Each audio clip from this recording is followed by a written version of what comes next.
qui continuent et dans leur pratique.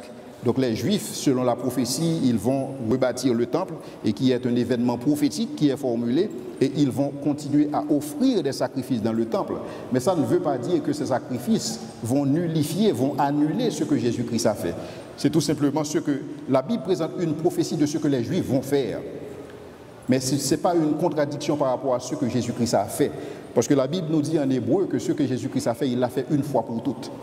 Et pour toute l'humanité, que ce soit avant sa venue, que ce soit après sa venue. Et c'est pourquoi nous sommes confortés aujourd'hui.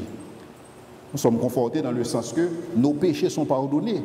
Quand la Bible nous dit que nos péchés sont pardonnés, ce ne sont pas les péchés que nous faisons aujourd'hui, même les péchés que nous pourrons commettre dans le futur. Ces péchés sont pardonnés par le sang de Jésus-Christ.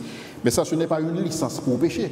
Mais c'est tout simplement le fait que la grâce de Dieu s'étend, si vous voulez, de manière indéterminé pour ce qu'il s'agit du temps, parce que le sacrifice de Jésus-Christ est réalisé une fois pour toutes, et donc il ne va pas, et comme le faisaient les sacrificateurs dans le temps, rentrer dans le temple par moment à chaque année pour offrir des sacrifices pour le péché, parce que le sacrifice de Jésus-Christ est carrément acceptable aux exigences de Dieu.